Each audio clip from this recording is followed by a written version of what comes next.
Burnley's 2-0 win last night means they're still in the relegation zone, a point behind Everton. Wow, it's so tight, isn't it? Yeah. Wow. It also means caretaker manager Mike Jackson has picked up 4 points in his last 2 games. Trev, how shocked were you with Sean Dyche leaving?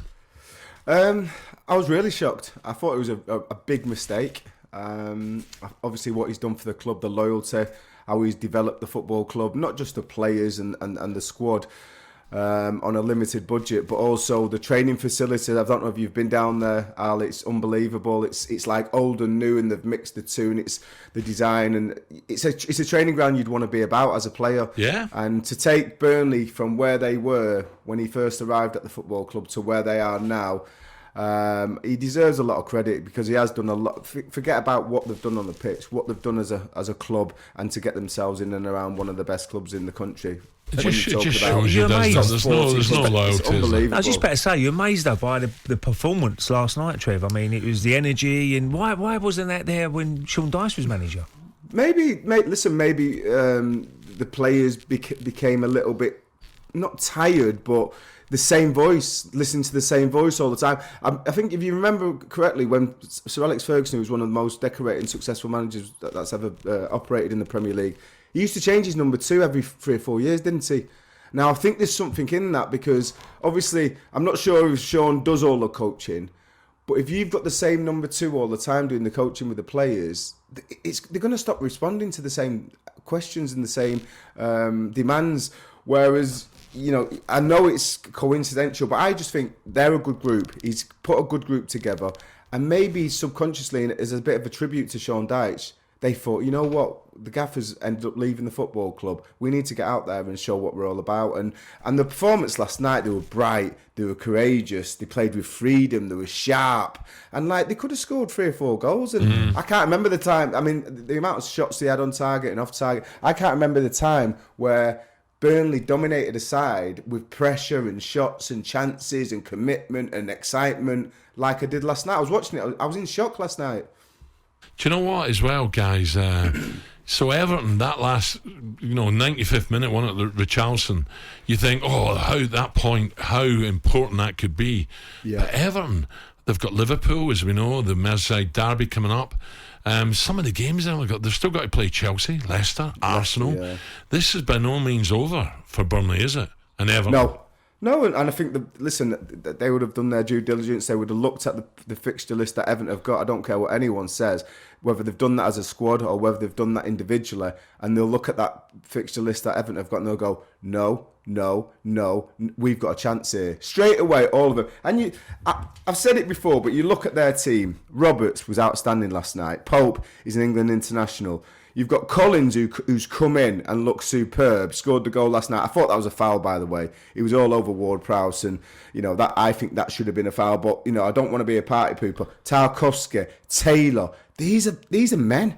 These are not kids who are going to go missing and shrinking violets when the going gets tough. So I expect all these players, McNeil, he's 22 years old. He's got over 100 Premier League games. So I think they've got a team full of men that are going to take responsibility, and they won't be losing points for lack of effort and for lack of determination, for lack of desire. They'll be losing points because they get beat off a better team. I'm not sure you can say the same about Everton this season. Ray, you look at the fixtures. Who's gone down? You look at the fixtures Everton have in May. They start obviously with Chelsea after after Liverpool. Then they got Leicester away. Then these 3 games are going to be vital for Frank. Is Watford away, Brentford at home, 2 home games in. They got Watford away, Brentford at home, and then Crystal Palace at home. They're going to be vital for Goodison Park. Has to be rocking. It has to be. The fans really know they have to get right behind the team. Can you see him getting anything out of the Liverpool, Chelsea and Leicester games? Leicester away. You never know with Chelsea, do you? I mean, who would have thought Arsenal could score 4 against Chelsea? The form they was in. So I don't know about that. I mean, they're at home at Goodison again against Chelsea. So the crowd again will have to play their part and get right behind the team. And you never know what Chelsea turn up. But I look at, as I said before, I look at Watford, Brentford and Palace. They're the 3 games Frank really has to get 7 points. Yeah, I agree. I should imagine to get him out of it. Yeah, mate. I know you're trying to style it out, but what have you done to your chin? You're holding a piece of tissue against your chin. I had a dig in the grave this morning. And I just nicked myself, so it won't stop bleeding, basically. Oh, dear. Yeah. I'm going to bleed out live on air. Don't worry. My time's nearly up. So who's going? Is it Everton or is it Burnley going down?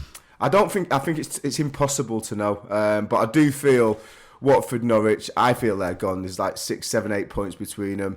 I don't see that rally at them two clubs. Whereas with Everton, obviously the win, the draw the other night, being able to drag themselves back into that game and nick a point at the death. And then you're seeing last night the determination from that group of players. I think Mike Jackson deserves credit because managers can go in there at this point of the season and get a bit busy and change everything. Trev, do you know much about Mike? I don't know him, so tell me a little bit about him if you do. Well, he played a lot of low division games. Crewe and Blackpool. He's played for Blackpool. But he seems like a very level-headed guy. Reliable fella.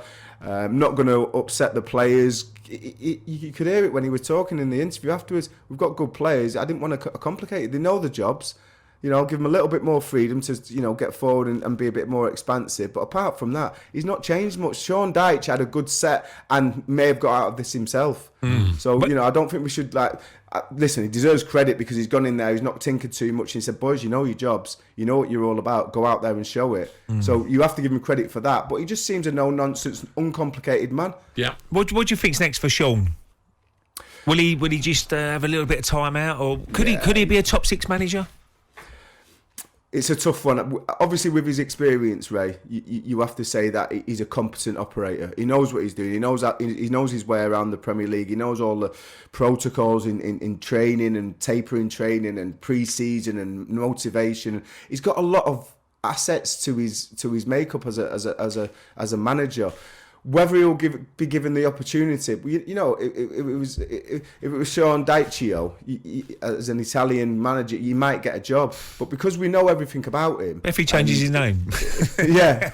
Well, this is the mystique with all these managers that come in. We've got good managers on these shows, but we always seem to go abroad for someone who's a little bit mysterious. We don't know too much about him. He's got a nice accent. He wears a nice.